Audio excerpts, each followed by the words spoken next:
meus caros amigos e minhas caras amigas. Esse é o canal Raciocínios Espíritas e estamos em um momento bastante especial. Trata-se de um encontro que eu já queria fazer. O canal Raciocínios Espíritas tem um conteúdo destinado para palestra, para estudo, mas também tem conteúdo destinado a entrevista, diálogo, a contato com trabalhadores do movimento espírita. A gente já gravou líderes doutrinários, a gente já conversou com alguns palestrantes, alguns militantes e também com companheiros nossos de trabalho, né, com frades e com freiras que compartilham conosco da atividade no meio espírita. E eu queria muito insistir, inclusive com ela, muito para que a gente pudesse fazer esse vídeo juntos, porque aqui do meu lado não está apenas uma companheira que trabalha ativamente no movimento espírita, né, mas uma amiga pessoal, alguém que eu quero muito bem, cuja amizade aí já tem há alguns anos trabalhando conosco, né? Para quem não sabe, aqui do meu lado está a Susana Petersen, ou Susana Petersen Gesteira, ou Susana Gesteira Petersen, depois você me corrige, colaboradora assídua do Raciocínios Espíritas. Outrora a gente divulgou um vídeo com algumas pessoas que faziam parte e que fazem parte da equipe. Susana apareceu, deu um depoimento. Susana vai conversar conosco sobre vários temas, né, uma série de abordagens, né, doutrinárias, etc., inclusive algumas experiências pessoais, né? Ela tem anos de militância espírita, né, de leitura, de estudo espírita. Por detrás de muitas gravações e de muitas filmagens do raciocínio, Susana estava por detrás, né, colaborando de maneira discreta e anônima, né? E hoje, para minha felicidade, né, para minha alegria, ela está aqui em evidência, né, compartilhando aí com a gente um pouco, né, da experiência dela, né? Esse vídeo é um vídeo mais informal, um vídeo mais à vontade, né? Eu estou aqui na residência dela, pedi muito encarecidamente, né, que a gente tivesse esse encontro, e ela gentilmente cedeu, né, e concordou. Queria, na verdade, bater um papo com ela. Eu vou começar perguntando para a Susana. Tenho até curiosidade de saber como é que você se tornou espírita, como é que foi esse processo, né? Mais ou menos quando eu tinha meus 30 anos, eu tive um problema familiar que me abateu muito e, por minha sorte, eu conheci uma pessoa maravilhosa que era praticamente a presidente de um centro espírita, uma senhora muito caridosa, que me convidou para participar de algumas reuniões doutrinárias, me deu vários passes, me levou para tratamento espiritual e eu, aos poucos, fui me equilibrando, fui aceitando todas as contrariedades que a vida nos apresenta e fui me tornando espírita. Realmente gostei do espiritismo, me senti muito bem. Não era a minha religião inicial, mas eu aceitei o espiritismo como uma doutrina maravilhosa, fui fazendo os cursos e hoje, com 70 anos, praticamente tenho 40 anos de espiritismo. Susana, eu sei que você conheceu um pouco de parte do movimento espírita daqui da Bahia, mas também esteve, por exemplo, conheceu algumas instituições fora, né, da Bahia. Você esteve, por exemplo, na Federação Espírita Brasileira de Brasília, Isso. né? Eu fiquei, assim, maravilhada com as doutrinárias e o trabalho da Federação Espírita Brasileira. Eu nunca imaginei que uma religião ou uma doutrina como o espiritismo pudesse oferecer tanto à comunidade, né? Cursos de computação para as pessoas carentes, cursos de corte e costura, atendimento médico. Nossa, eu fiquei assim, apaixonada pelo espiritismo, porque cada vez eu vi que o espiritismo proporciona, além do tratamento e das doutrinárias e de toda a bagagem que é o Evangelho, toda essa ajuda ao próximo, como Jesus ensinava, né? Eu sei que você lê muito, né? Até hoje você lê muito obra espírita. Nesses estudos todos que você faz, nessa leitura toda, tem alguma coisa que você gosta muito, que lhe atrai muito? Tem alguma obra ou alguma leitura que lhe sensibiliza mais o coração? Eu gosto muito das mensagens de Joana de Ângeles, mas também eu leio bastante Marco Prisco, Amélia Rodrigues, as psicografias de Chico Xavier, que nem se fala que são maravilhosas. E então, assim, eu vou sempre variando, procurando um pouquinho de cada uma para fazer parte do meu coquetel de conhecimentos. Você participa de grupos, né, Suzana? Hoje, inclusive, aqui em Salvador, né, você participa de alguns estudos. Você não fica fixa em uma casa, você frequenta muitas instituições, né? Como é que você vê, assim, os trabalhos das casas, o movimento espírita, né, daqui, por exemplo, da região? Olha, eu comecei com meus estudos espíritas na casa de Tio Ormindo, que agradeço até hoje o acolhimento. Cada casa espírita é surpreendente, é uma surpresa a mais, porque Mansão do Caminho nem se fala, Cidade da Luz também me proporcionou anos muito bons, a Fraternidade Espírita Irmã Sheila, da qual frequento atualmente, eu também gosto muito. Então, assim, é realmente o nosso segundo lar. A casa espírita, sem dúvida nenhuma, é o nosso segundo lar, a nossa segunda família. E você se relaciona com muita gente, né? Você tem... Muita gente.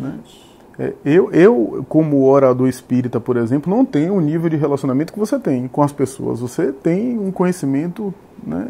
Todo lugar que eu vou, alguém lhe conhece, alguém, né, faz menção. Essa capacidade sua, essa habilidade social sua de interagir com um monte de gente é uma coisa impressionante, né? Impressionante. Sempre alguém se refere a você, né?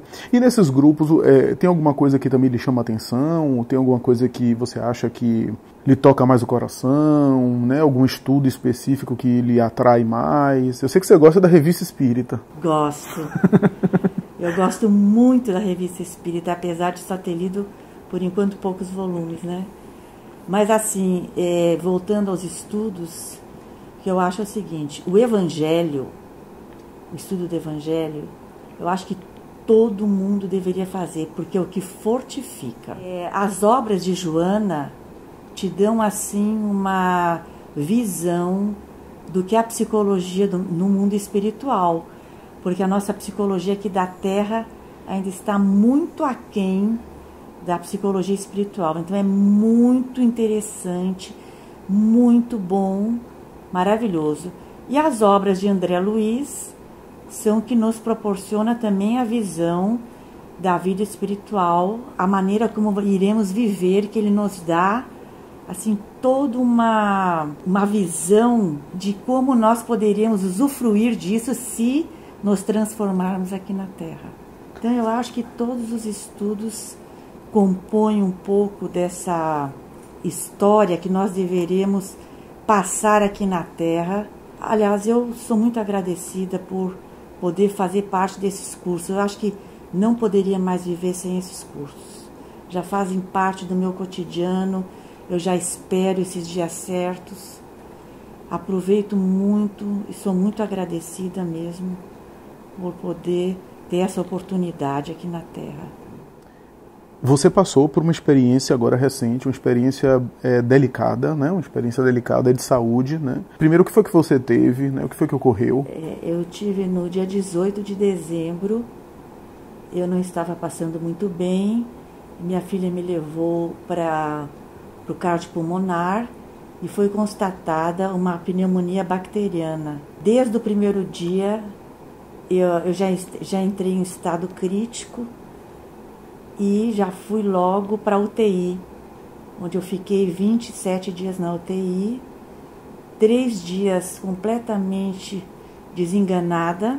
E o que eu posso dizer dessa minha experiência é o seguinte, que se não fosse todos esses anos de evangelho, de estudos, eu não sei se eu estaria aqui hoje, porque me fortaleceram na hora e eu tive muita fé de que eu ia ser salva.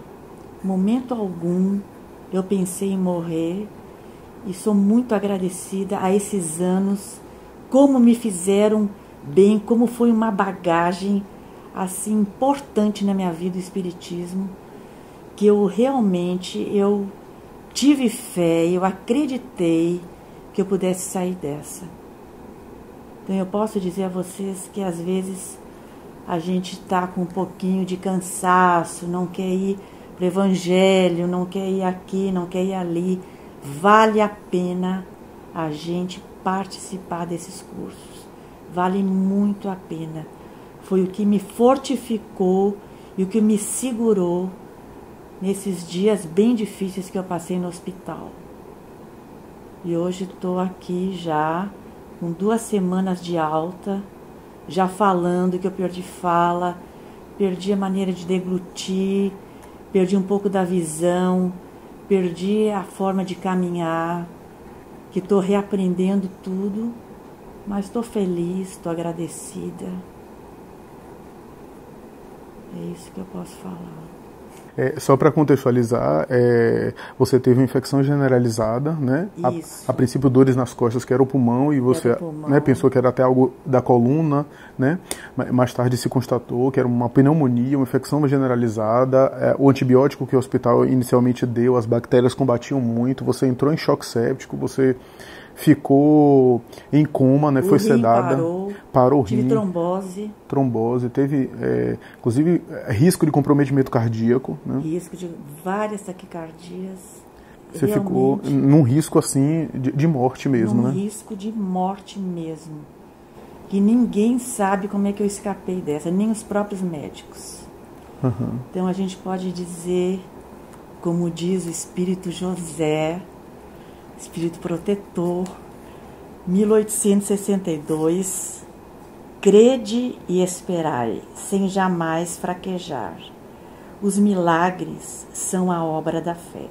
Essa mensagem está no Evangelho segundo o Espiritismo, né? Está no Evangelho segundo o Espiritismo, exatamente. Suzana, você me contou pessoalmente que você teve uma experiência, né, durante o hospital, uma experiência que lhe sensibilizou muito, né, uma experiência que parece de emancipação da alma, né? Como é que foi isso? Eu tive 2 visitas presenciais de Jesus. Ele falando comigo, quando eu pude escutar a voz dele pela primeira vez na minha vida.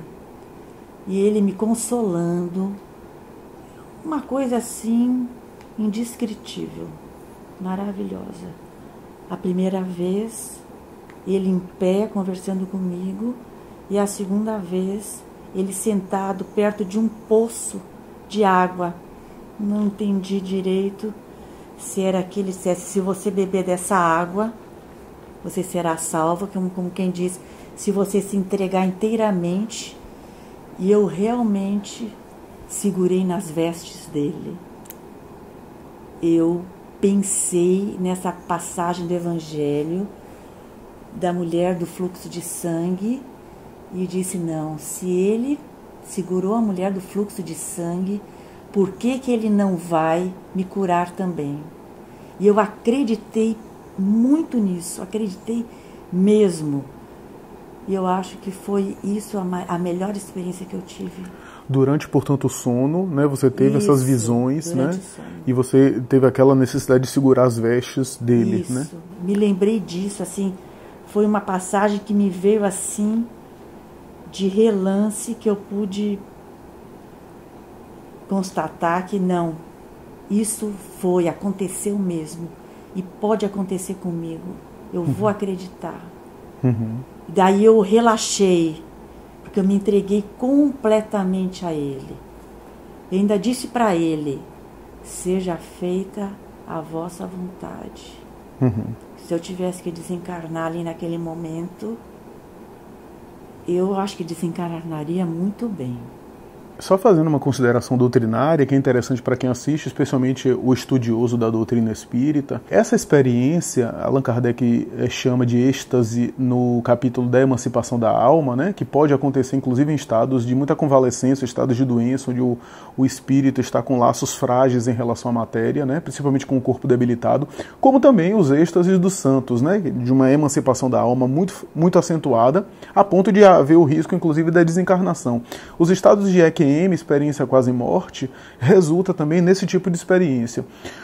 A experiência espiritual, ou psíquica, ou onírica, para quem queira chamar assim, de Suzana, é bem emblemática nesse sentido, né? Alguns que viveram experiências semelhantes em UTI de hospital também relatam algo parecido, né? Alguns relatam que viu o próprio Deus, etc. Porque também tem aquela coisa de o indivíduo emancipar-se e voltar e o cérebro filtrar de acordo com a bagagem, a condição de cada um. Em que pese eu não duvidar de que o próprio Cristo pode interceder diretamente junto às criaturas e está conosco, né? Quem lê Obreiros da Vida Eterna de André Luiz vai ver uma passagem muito rápida onde em regiões do submundo espiritual, dos sofrimentos mais densos, André Luiz com a sua equipe vê uma luz ofuscar a região, e ele pergunta ao instrutor, o instrutor disse, é porque o próprio Cristo, pessoalmente, de vez em quando, faz questão de vir a essas regiões para ajudar e resgatar algumas almas. Mas, é claro que, levando em consideração aquele cuidado, aquela prudência que Allan Kardec coloca, de que espíritos, quanto mais evoluídos, a gente deve ter prudência nesse sentido, ainda que não seja diretamente o Cristo que ajudou ou que esteve diretamente com Susana, sem sombra de dúvida foi alguém em nome dele e que apresentou-se a ela, né, com essa imagem, certamente para confortá-la, resultando também na volta ao corpo e na decodificação do cérebro com uma referência maior. É muito comum, por exemplo, católicos desdobrarem do corpo, encontrarem um espírito muito evoluído feminino, e ao voltar ao corpo, o cérebro decodifica com sonhei com Maria Santíssima, porque é o máximo do feminino, né? Ou então o espírito muito evoluído no sexo masculino, e ao voltar do corpo diz, não, sonhei com Cristo, com o próprio Jesus. Ou então, no caso da cena do lago, Divaldo certa vez explicou uma experiência que ele teve nesse sentido, como sendo uma espécie de ideoplastia que os bons espíritos plasmaram, né? No sentido de confortar a criatura. Seja em uma e outra hipótese, uma coisa é certa, ela estava sendo amparada pelo alto naquele momento, né? E resultou naquela calma, naquela tranquilidade, né? Quem esteve com ela após o despertar dela do coma, relata que ela estava sempre em uma atitude serena, sempre em uma atitude calma, tranquila. As filhas dela, especialmente uma das filhas que conversou comigo, relata inclusive que inicialmente no processo do coma, na tentativa de ressuscitá-la, ou seja, de retirar os aparelhos da respiração mecânica, ela às vezes entrava em agitação, taquicardia, mas depois do coma, quando ela realmente despertou, aquela serenidade, aquela tranquilidade, talvez aí indique essa experiência, né, de espiritual que você teve, né, Susana, que lhe acalmou profundamente.